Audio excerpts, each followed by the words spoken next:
यह कथा उस युग की है जब तीनों लोकों में भय का अंधकार छाया हुआ था, जब धरती कांपती थी एक नाम से हिरण्यकश्यप। उसका साम्राज्य केवल शक्ति पर नहीं, आतंक पर टिका था। आसमान में गरजते बादल मानो उसके क्रोध की गूंज थे। वह स्वयं को ईश्वर से भी महान समझता था। उसके मन में केवल एक ही इच्छा थी, संसार में उसका ही नाम गूंजे और कोई देवता उसकी सत्ता को चुनौती न दे सके थे। जब उसके भाई का अंत हुआ, तब उसके हृदय में प्रतिशोध की ज्वाला भड़क उठी। उसने संकल्प लिया कि वह स्वयं मृत्यु को चुनौती देगा। राज सिंहासन छोड़कर वह वन में चला गया, क्योंकि उसे चाहिए था अमृतत्व का वरदान।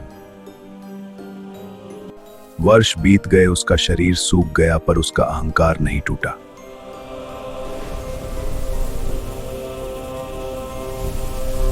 वर्षों बाद आकाश से दिव्य प्रकाश उतरा और उसकी तपस्या का फल ब्रह्मा जी स्वयं उसके सामने प्रकट हुए। मैं तुम्हारी तपस्या से खुश हुआ हूं, मांगो, क्या वरदान मांगते हो? धन्य है आप ब्रह्मा जी। उसने ऐसा वरदान मांगा जिसमें मृत्यु के लिए कोई मार्ग ही न बचे। मेरी मृत्यु न दिन में हो न रात में, न अंदर हो न बाहर, न अस्त्र से हो न शस्त्र से। ब्रह्मा जी ने तथास्तु कहकर उसे यह वरदान दे दिया। अब उसका अहंकार आकाश को छूने लगा।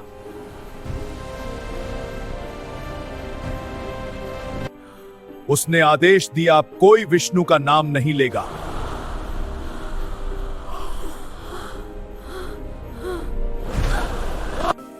उसी महल में जन्मा एक बालक जिसकी आत्मा में भक्ति का प्रकाश था।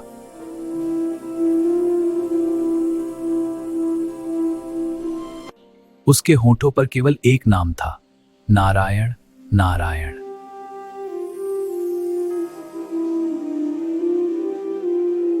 कौन है यह जो मेरी सत्ता को चुनौती देता है? मैं हिरण्यकश्यप दिव्यलोक हूं, अपना अंत निकट समझो। सत्य, मैं ही सर्वोच्च हूँ। उसे पहाड़ से गिराया गया, हाथियों से कुचलवाया गया, सांपों में डाला गया, समुद्र में फेंका गया, विष दिया गया, तलवार उठाई गई, पर हर बार अदृश्य शक्ति ने उसकी रक्षा की।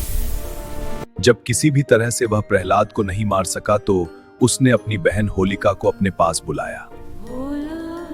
अग्नि से न जलने का वरदान लेकर, और फिर एक दिन होलिका प्रहलाद को अपने गोद में बिठाकर आग में बैठ गई।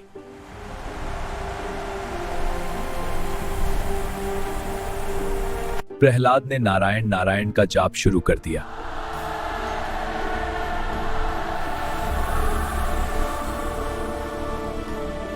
अग्नि भड़की, लपटें उठी, पर भक्ति अडिग रही और अग्नि ने भक्त को नहीं छुआ। होलिका अग्नि में भस्म हो गई और भक्त प्रहलाद उस अग्नि से बाहर निकल आए।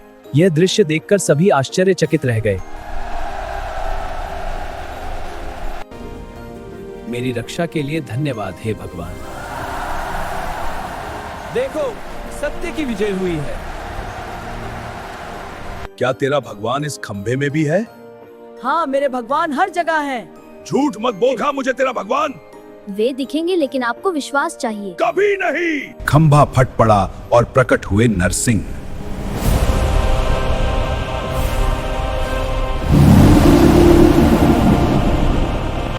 ना दिन ना रात, ना अंदर ना बाहर, हर शर्त पूरी।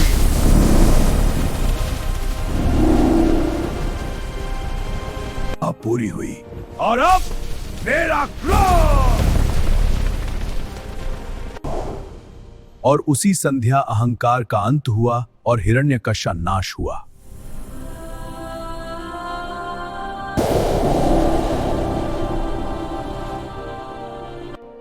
भक्ति ने शक्ति को पराजित कर दिया।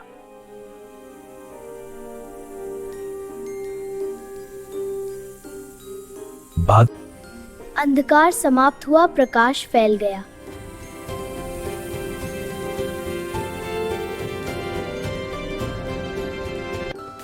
तभी से होलिका दहन मनाया जाता है।